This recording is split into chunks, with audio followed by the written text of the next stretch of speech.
नमस्कार, मैं हूं श्वेता सिंह और आप देख रहे हैं आज तक। चीन की फितरत ही है धोखेबाजी। चीन कहता कुछ है, करता कुछ है, लेकिन इस बार हिंदुस्तान तैयार है। चीन कहता है कि वो लद्दाख में कुछ गड़बड़ी करने वाला है, लेकिन अरुणाचल प्रदेश के इलाके में कुछ गड़बड़ी करने से खुद को रोकता नहीं है, कभी परहेज नहीं करता है। कभी उत्तराखंड में उसका ऐसा ही तांडव देखने के लिए मिलता है और इसीलिए भारत की तरफ से इस बार हर एक हिस्से में तैयारी की जा रही है। चीन के साथ लगती पूरी सीमा पर भारतीय सेना तैनात है।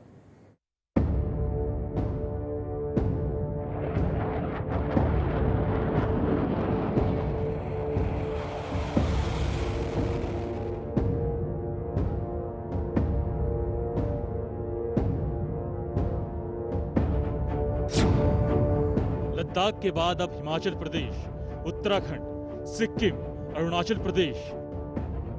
लद्दाख ही नहीं, चीन से लगी हर सीमा पर चौकस हो गया है हिंदुस्तान, क्योंकि धोखेबाज चीन का क्या भरोसा। वो कहता कुछ और है, करता कुछ और है। धोखेबाज चीन से निपटने का हिंदुस्तान का नया प्लान, ताकि किसी भी सीमा पर चीन न मचा सके कोहराम। हर सीमा है सुरक्षित, हर मोर्चे पर सावधानी बरत रहा है हिंदुस्तान।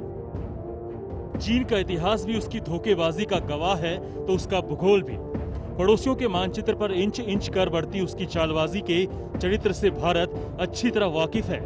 वो ये भी जानता है कि चीन लद्दाख में उलझने बढ़ाकर बाकी सीमाओं पर दिक्कत बढ़ा सकता है। इसीलिए भारतीय सेनाएं कोई जोखिम नहीं उठाना चाहती। हिंदुस्तान में आज की तारीख में जबरदस्त क्षमता है। हिंदुस्तान चीन के साथ आंख में आंख डाल करके बात कर सकता है और अगर कोई ऐसी स्थिति होती है तो जवाब देने की वो काबिलियत रखता है। चीन जानता है कि हिंदुस्तान 1962 का हिंदुस्तान नहीं है। 2020 में हिंदुस्तान के साथ टक्कर लेने के लिए चीन को बहुत मुश्किल होगा। चीन भी जानता है, चीन मिलिट्री कन्फ्रंटेशन नहीं चाहता है, लेकिन चीन एक तरीका का पॉलिटिकल स्टेटमेंट देने की कोशिश कर रहा है। हम लोगों ने कैपेसिटी बिल्डिंग में कोई ढील नहीं देनी चाहिए।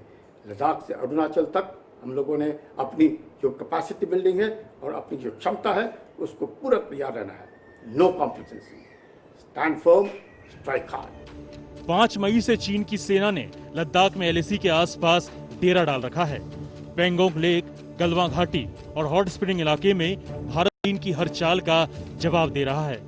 इस एक महीने में सैन्य बल और गश्त बढ़ाने से लेकर बोफोर्स तोपों की तैनाती तक हो गई। कई दौर की बात भी हो गई, लेकिन अभी तक कोई नतीजा नहीं निकला है। भारत का जो अनुभव चीन के साथ रहा है, उसे देखते हुए भारत ने देश के अलग अलग राज्यों की उन सीमाओं पर सुरक्षा और चाक चौबंद करने की तैयारी कर ली है जो चीन से सटी हैं। भले ही फिलहाल भारतीय सेना चीनी सेना के साथ बातचीत की टेबल पर बैठी हो, लेकिन जमीन पर भारतीय सेना के पैर पूरी तरह से जमे हुए हैं, क्योंकि जिस तरह से चीन ने लद्दाख में हरकत की है उससे चीन पर ज्यादा भरोसा नहीं किया जा सकता। और इसीलिए न सिर्फ लद्दाख बल्कि हिमाचल, उत्तराखंड और सिक्किम से लेकर अरुणाचल तक भारतीय सेना ने अपनी मजबूत तैनाती की है। इसके लिए भारतीय सेना ने 3 अतिरिक्त डिवीजन के अलावा 2 ब्रिगेड भी तैनात की हैं। लद्दाख में 3 इन्फेंट्री डिवीजन समेत सेना की जो मौजूदा फॉर्मेशन तैनात है, उनमें नजदीक की कॉर्प्स से 2 अतिरिक्त ब्रिगेड भी भेजी गई है। आमतौर पर इन्हें हाई एल्टीट्यूड की सालाना ट्रेनिंग के लिए पहाड़ी इलाकों में भेजा जाता है। लद्दाख के अलावा उत्तराखंड में पिथौरागढ़ के पास कुमाऊं और गढ़वाल सेक्टरों में भी सैन्य बल बढ़ाने की खबर है। यहाँ भारतीय सेना के साथ साथ वायुसेना भी पूरी तरह सावधान है। चिन्यालीसौड़ के एडवांस लैंडिंग ग्राउंड को पूरी तरह तैयार रखा गया है, ताकि जरूरत पड़ने पर जरूरी उपकरणों और जवानों को सरहद पर भेजा जा सके।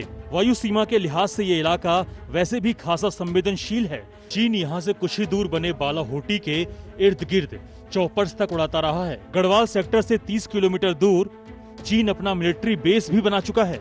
इसके अलावा हिमाचल प्रदेश में भी भारत चीन सीमा पर सैन्य बल बढ़ाए जाने की खबर है। इतना ही नहीं, उत्तर पूर्व में भी चीन से लगी सीमा पर खासी सावधानी बरती जा रही है। सिक्किम में अतिरिक्त ब्रिगेड की तैनाती कर दी गई है, जबकि अरुणाचल प्रदेश में माउंटेन स्ट्राइक कॉर्प्स को तैयार रखा गया है। कॉर्प्स फॉर्मेशन को और मजबूत बनाने के सिलसिले में सुकना में 33 कॉर्प्स, तेजपुर में 4 कॉर्प्स, रांची में 17 माउंटेन स्ट्रोक कॉर्प्स को तैयार रखा गया है। हर मोर्चे को मजबूत करने की योजना पर तेजी से काम कर रही भारतीय सेनाओं के पास पुख्ता जानकारी ये भी है कि चीनी सेना भी इन तमाम सीमाओं पर अपने सैन्य बल और सैन्य साजो सामान की तैनाती बढ़ा रही है। खुफिया एजेंसियों से मिली जानकारी के आधार पर western army commander lieutenant general RP Singh ने भी हाल ही में फॉरवर्ड इलाकों का दौरा किया और तैयारियों के लिहाज से हालात का जायजा लिया। इस बार चीन को संदेश साफ है, धोखेबाजी से किसी भी सीमा पर कोई भी गड़बड़ की तो भारत ऐसा सबक सिखाएगा कि चीन का चक्रव्यूह हमेशा हमेशा के लिए तार तार हो जाएगा। दिल्ली से मंजीत नेगी के साथ आज तक ब्यूरो। एक तरफ युद्ध नीति होती है, सैन्य नीति होती है, और दूसरी तरफ अर्थनीति भी। मेड इन चाइना जितना उसका कारोबार का विस्तार पूरी दुनिया में है, भारत के साथ भी यह कारोबार बहुत बड़ा है, लेकिन भारत चीन से इंपोर्ट ज्यादा करता है, एक्सपोर्ट कम। उसके बावजूद भारत की जो जनता है उसने एक मुहिम सी शुरू कर दी कि मेड इन चाइना का बहिष्कार किया जाएगा। मेड इन चाइना ऐप्स भी इसमें शामिल थे और असर कुछ ही दिनों में दिखने लगा। चीन अपनी तरफ से कोशिश कर रहा है कि भारतीय ऐप्स के साथ भी ऐसा करे, लेकिन उतना ज्यादा फर्क पड़ नहीं रहा है। और साथ ही चीन जानता है कि भारत जितने बड़े बाजार से पंगा, उसे महंगा पड़ेगा।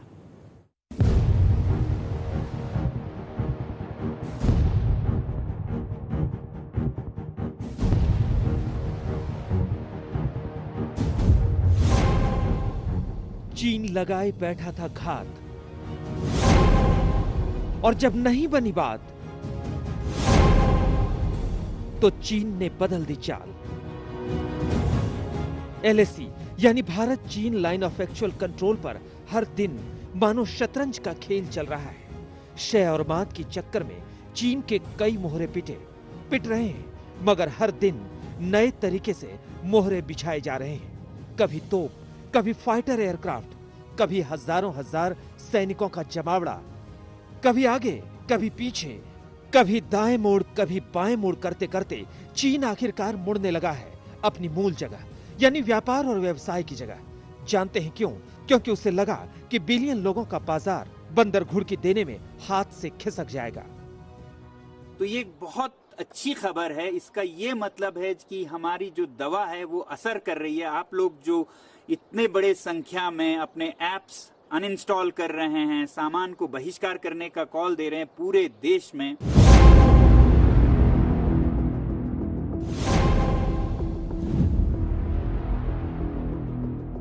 चीन अरबों अरब डॉलर का नुकसान झेलने की स्थिति में नहीं है। वो जानता है कि प्रोडक्शन हब इसलिए बना रहा क्योंकि भारत जैसे बड़े बाजार में उसके माल धड़ल्ले से आते रहे। अमेरिका और यूरोप भेजे जाने वाले सामानों में जबरदस्त क्वालिटी कंट्रोल की कसौटी से भी करना पड़ता है, लेकिन भारत में उसके ऐरे गहरे सामान भी खप जाते हैं। दीपावली और होली जैसे एक एक दिन के त्योहार में चीन अरबों अरब डॉलर का कारोबार कर लेता है।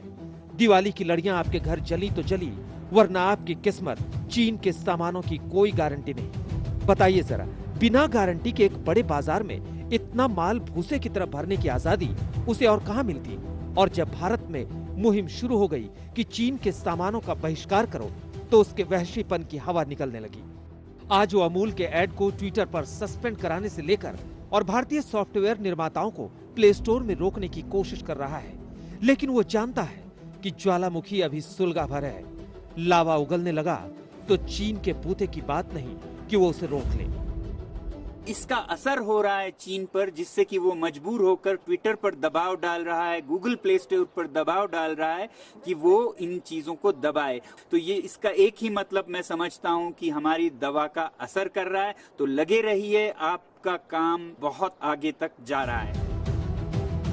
इस बीच चीन ने और भी बहुत कुछ किया है। जैसे भारत स्वाधीन देश है ही नहीं, जैसे उसके बगैर भारत का काम चल ही नहीं सकता, जैसे उसने रैपिड टेस्टिंग किट नहीं भेजी होती तो भारत अब तक कोरोना से लड़ाई लड़ ही नहीं रहा होता। भारत ने घटिया किट्स को उसे लौटाकर उसके मुंह पर तमाचा जड़ा था। याद तो होगा ही आपको। उसके बाद भी हेकड़ी जारी रही। चीन के इस तथाकथित मशहूर अखबार ग्लोबल टाइम्स ने एक लेख लिखा जिसमें कहा गया कि भारत के लोग चीन के सस्ते सामानों का बहिष्कार कर ही नहीं सकते क्योंकि उनके पास कोई विकल्प ही नहीं है। जहां तक ग्लोबल टाइम्स के इस लेख की बात है तो फिर मैं यही कहूंगा कि इसका भी अर्थ यही है कि उन पर हमारे इस बॉयकॉट का असर हो रहा है, वरना ग्लोबल टाइम्स किसी भी ऐरे गैरे बातों पर तो टिप्पणी नहीं करेगी। अगर वो ये टिप्पणी कर रही है कि भारत के लोग चीन के सामान के बिना तो रह ही नहीं सकते हैं, तो किसी वजह से कर रहे हैं। और मैं आप लोगों पर छोड़ता हूं, जवाब मैं नहीं, आप भारतीय जनता देंगे कि क्या आप लोग चीन के सामान के बिना रह सकते हैं या नहीं।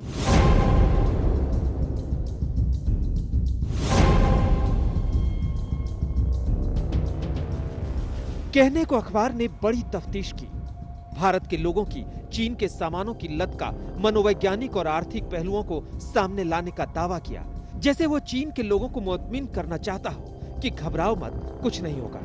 और कोई भी इंसान या संस्था ऐसा तब करती है जब वाकई वहां घबराहट फैली हो। अमेरिका पहले ही हाथ से जा चुका है, यूरोप दूसरे विकल्प की तलाश कर रहा है, ऑस्ट्रेलिया नए बाजारों की ओर देख रहा है, ब्रिटेन कह चुका है कि business can not be as usual, यानी कोरोना के बाद चीन से व्यापार और व्यवसाय पहले की तरह जारी नहीं रह सकता।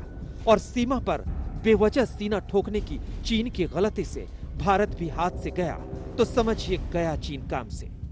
इसलिए अब शंघाई यूनिवर्सिटी ने एक पेपर जारी किया है, रिसर्च पेपर, जिसमें कहा गया है भारत और चीन का सीमा विवाद गंभीर है ही नहीं, दोनों देश इसे सावधानी से सुलझाने में लगे हैं। लेकिन भारतीय मीडिया और राष्ट्रवादी किस्म के लोग चीन के बारे में दुष्प्रचार करने में लगे हैं। उनका मकसद चीन को अलग थलग करना है। यही बात वहां के विदेश मंत्रालय की प्रवक्ता ने भी दोहराई है। अब उन्हें कौन बताए कि पूरा हिंदुस्तान ही राष्ट्रवादी है। चीन के सामानों का बहिष्कार आम लोग तो आम लोग, खुद यहाँ के व्यापारी तक कर देंगे जो मोटा मुनाफा कमाते रहे हैं। वैसे भी प्रधानमंत्री नरेंद्र मोदी जनता के कान में आत्मनिर्भर बनने का मंत्र फूंक चुके हैं। कोरोना वॉरियर्स के साथ हमारा देश इस लड़ाई में जरा भी पीछे नहीं है, लेकिन इन सब के बीच हर देशवासी अब इस संकल्प से भी भरा हुआ है कि इस आपदा को अवसर में परिवर्तित करना है। इससे हमें देश का बहुत बड़ा टर्निंग पॉइंट भी बना रहा है। ये टर्निंग पॉइंट क्या है? आत्मनिर्भर भारत।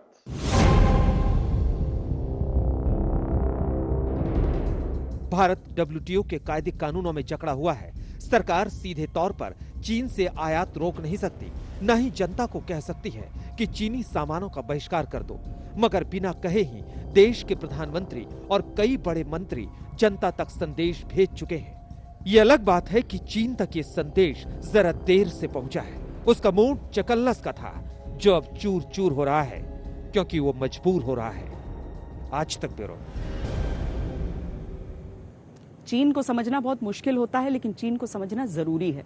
वो एक सुर में एक बात कहता है, लेकिन दूसरी तरफ उसकी सेना में किसी नए हथियार को अगर शामिल किया जाता है तो उसे उसका जो सरकारी मुखपत्र है ग्लोबल टाइम्स, वो इस तरीके से प्रोजेक्ट करता है जैसे भारत के साथ जो तनाव चल रहे हैं उस स्थिति में ये कितना महत्वपूर्ण है। अब चीन ने गाड़ियों पर माउंट होने वाले PCL 181 हावित्जर गन्स खरीदी।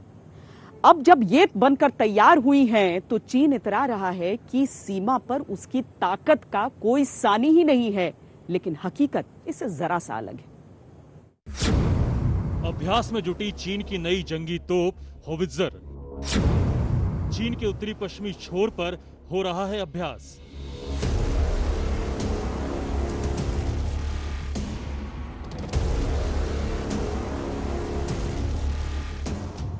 और खास बात यह कि चीन के लोग फूले नहीं समा रहे समाचार पाकर, मानो वो तोप दिखाएंगे और कोई अपनी सारी होप छोड़कर किसी युद्ध भूमि से भाग खड़ा हो जाएगा।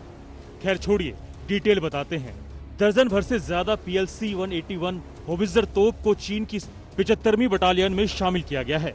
शामिल करते ही चाइनीज पीपल लिबरेशन आर्मी इसके साथ अभ्यास में जुट गई है। ये तोप अलग अलग तरह के हथियार दाग सकते हैं। इसमें सैटेलाइट से गाइड होने वाले गोले भी हैं। इसमें 27 राउंड गोले दागने की क्षमता है। यह तोप ऑटोमेटिक फायर कंट्रोल क्षमता से लैस है। इससे 50 किलोमीटर की दूरी तक अचूक निशाना साधा जा सकता है। और गुड न्यूज ये कि ये तोप भारत के पास भी है। लो कर लो बात, वो आज चलाना शुरू किए हैं। भारत पहले से ही मंझा आया है।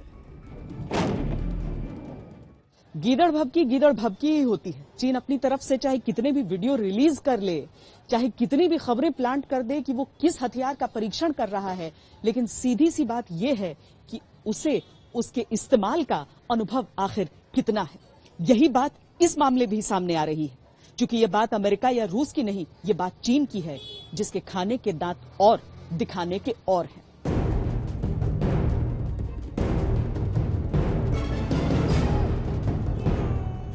आपको याद होगा 2 हफ्ते पहले ही चीन के राष्ट्रपति शी जिनपिंग ने अपनी सेना को ललकारा था। कहा था वो युद्ध की तैयारी करे। अपने टॉप कमांडरों से भरी सभा में उन्होंने एक तरह से कहा था कि ढीले ढाले रवैये से काम नहीं चलेगा। उसी का असर चीन की मिलिट्री पर हुआ है। वैसे भी उसने एक साथ कई मोर्चे खोल रखे हैं। युद्ध की नौबत अगर किसी देश से आ गई तो लेने के देने पड़ सकते हैं। ताइवान, वियतनाम, जापान, इधर भारत, उधर दक्षिण सागर, हर जगह चीन गरजने की कोशिश करता रहा है, मगर वर्षा अभी तक कहीं नहीं है, क्योंकि उसे अपनी असली हकीकत पता है। ठीक है, उसके पास मिलिट्री साजो सामान ज्यादा है, रक्षा बजट बड़ा है, लेकिन जज्बा यहाँ तो रिटायर अफसर भी कुर्बानी के लिए तैयार बैठे हैं। मीटिंग अगर बातचीत से हल होता है तो हम दोनों देश के लिए बहुत बढ़िया रहेंगे। अगर बातचीत से हल नहीं होता है तो आर्मी तो आगे जाएंगे। साथ में मैं एक रिटायर होने के नाते ये कहना चाहूँगा, मैं खुद एक वॉलंटियर जाने के लिए बिल्कुल रेडी हूँ। तो अभी तो हम रिटायर हुआ है, मैं खुद सुबह शाम बिल्कुल अभी एक्सरसाइज करता हूँ, ताकि हमें इस देश के लिए ज़रूरत पड़े। अगर ज़रूरत पड़े तो हम चाहे वहाँ पे जाके बॉर्डर पे जाके हमें हथियार उठाना पड़े, चाहे हमें राशन पानी और अमुनिशन ढोना पड़े, हम खुद जाने के लिए बिल्कुल रेडी है। आज की तारीख में लड़ ही नहीं सकता चीन। कई चुटकी लेने वाले लोग भी हैं जो कहते हैं घुस तो आया है चीन। जनाब, चीन चोरी कर सकता है, लुका छिपी खेल सकता है, संधियों को तोड़कर चालबाजी दिखा सकता है, लेकिन फिलहाल लड़ तो नहीं सकता। उसके घर के भीतर ही आग लगी पड़ी है। दुनिया को ठीक भयावहता का अनुमान नहीं है, क्योंकि चीन हर काम में चोरी करता है, जनता की हर आवाज को ऐसे दबाता है कि बात कहीं और जाए ही नहीं। दिल्ली में श्वेता सिंह के साथ आज तक ब्यूरो। हमारी इस पेशकश में आज के लिए इतना ही। देश और दुनिया की बाकी खबरों के लिए आप देखते रहिए आज तक।